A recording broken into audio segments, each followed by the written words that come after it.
And thank you so much for joining us today. Really appreciate your time, and grab a boba tea or coffee or water and join me during this discussion. So this is an afternoon podcast type of series where we just talk about different topics to help ideally empower others with information and knowledge and information sharing. So I grew up mixed race, and in a previous video I talked about more of the theories about, and sort of race relations and the history in the US, but so more theoretical about why I really enjoyed growing up mixed race. But now I'd like to talk more about the specifics of why I personally enjoyed growing up mixed race and maybe some of the challenges as well. So let me drink some tea. So let's get started. So in general, I absolutely loved growing up. I didn't honestly think much of it when I was really young, like 0 to 8 or so. I would just run over and speak to my mom in Japanese and run over to my dad and speak in English. And in the household, they both spoke English because that was a shared language. But my mom made it a point to really speak Japanese to me and really wanted me to respond in Japanese as well. And so she did a lot to get that ingrained into my head. So she was teaching me kanji characters, which is like the Chinese, they're derived from China, but they're like more intricate, detailed characters that are pretty complex. And she was teaching me that as a baby. And then, so obviously I don't remember any of it.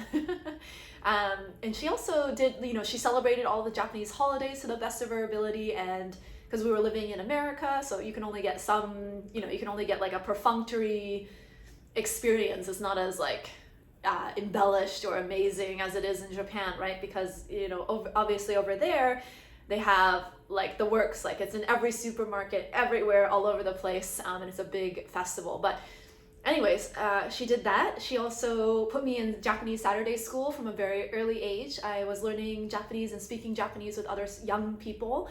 And she also had some best friends who were Japanese, so she'd have play dates with other Japanese speaking kids. And then we also had, like, every time we drove in a car to an activity or somewhere where she was taking me, she had the audio play. So there was always like, I was learning how to do multiplication tables in Japanese. I was learning about the Japanese alphabet, and it was just like sing-song, really fun, like Baby Shark, but in Japanese, and really, creative and fun and exciting and really great knowledge, right? And through those tapes that we were listening to. So basically, she did a really good job of making it like a very cohesive, comprehensive experience of learning Japanese, not just through the culture, the outfits, dressing me up sometimes, but also like the language and different ways to communicate that language. So I either spoke to her, we listened to Japanese, or we read it, or she read it to me mostly. And, just started learning how to write it, even though I wasn't very good. And I didn't really like Japanese Saturday school.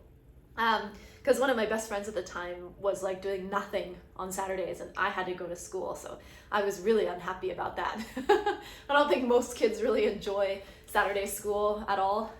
But I think, looking back, I'm really grateful for the experiences, obviously. And what else? I think, so I had a really strong cultural upbringing of my Japanese heritage in America. I went through periods of like being extremely fluent to not knowing it anymore at all because I just chose to spoke English. So I could understand. My mom was always throughout my life speaking Japanese to me, but I didn't respond in Japanese, I would respond in English. So there was like a sense of fluency. I was never at 0, right? But there was times when I remember going to my cousin's house in Japan.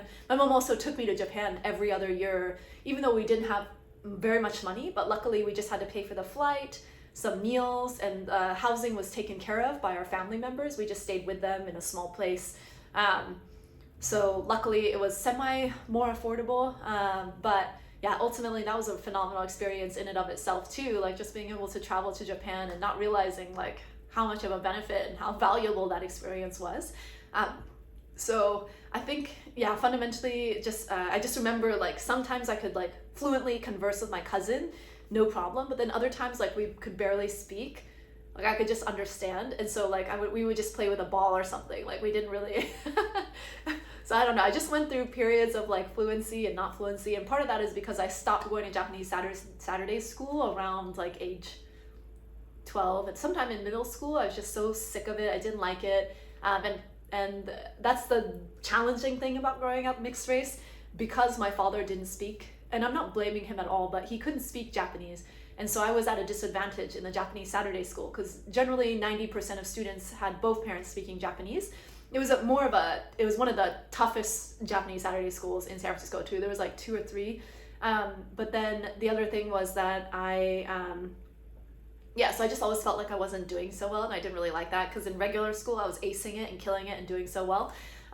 So I just personally didn't really like it, and I didn't like going on Saturdays. So there's a lot of reasons, but ultimately I ended up quitting, and so that's also why my fluency went back down.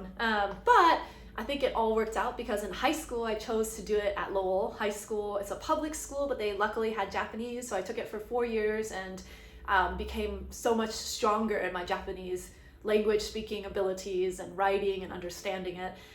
But then in college I didn't study it at all. I think I did 1 semester at UC Berkeley of Japanese, but then I did like 1 year of Spanish instead and studied abroad in Spain. So my brain was like kind of confused, because it was like when I couldn't think of the word in Spanish, it came out in Japanese or vice versa. But that was fantastic. And then I actually lived in Japan for 3.5 years, most recently from 2016 to 2019. And that's where I really became fluent again. So that's my story, is like so crazy, of just like going from fluency to not fluent to being completely, not just, I could only understand some stuff. But for example, like Japanese women and Japanese men speak differently. So my grandfather, I couldn't understand because he had as much, right? Because he had a very thick dialect kind of accent, and he also had, it wasn't a dialect, but he just spoke differently. And he spoke like men do, right? And I didn't have very many male influences who spoke Japanese, like except for my mother. And the Japanese high school was all taught by Japanese women. And so you learn Japanese from the woman's perspective and less from the men. So I couldn't understand my own grandfather for like a lot of what he said, but whatever. It still was okay. I still really, really happy that I was able to spend some time and be able to understand my culture. And I think living in Japan was a dream come true. Like I've mentioned in other videos, absolutely loved it. It was definitely the most challenging experience I've also had in my life, because you're living in another culture and you're trying to, especially as a half Japanese person, I was personally trying to fit in for the first 6 months, and realized like after coming back to San Francisco at the 6-month mark that was absolutely impossible. I needed to be my own unique self. Japan, as you know, as most people know, is a very homogenous culture. And so there's like one way to live, one way to be, one way to act, and one way to think even. So I was just like not that person, right? I definitely conform to certain societal standards, of course, but like not to like this like very rigid, rigorous schedule or something, routine, this caricature of what it means to be a Japanese woman. And I just didn't like it. It felt very restricting. And the more I tried to be like them, the more I was rejected as well, right? So I think from my perspective, coming back to San Francisco and seeing how people are so uniquely diverse really helped me go to Japan and just be like, you know what? I'm gonna really try my best to not care what other people think. And I'm just gonna be myself, and I'm just gonna enjoy this experience. So I think, growing up mixed has always been really beneficial for me, not just because I was able to experience 2 different cultures. American culture is like, there's not much, there's not much depth to it, to be honest. Japanese culture has like hundreds and hundreds and thousands of years of history and culture and traditions. So there's a lot more to learn when going to Japan. But ultimately, I'm just really grateful for the experience of being able to come from 2 different cultures. I think one of the things personally that I really liked, and now taking a step back and just talking about being mixed in general, is that one, I was always like, people always found me, they were always really curious about me, right? So I got more attention naturally just by being alive, right? Just by having this face. Like, it's not something I chose per se, but whatever, right? It helped garner a lot of curiosity and attention, and kind of was an easy icebreaker at networking events sometimes too, right? Although that's not usually what people are looking for, but it's just nice to see difference. And I think the other thing was that it made me, in the same vein, it made me stand out. So for example, in the Asian Business Association at Berkeley, there's only like 2 people who are mixed race out of like 500.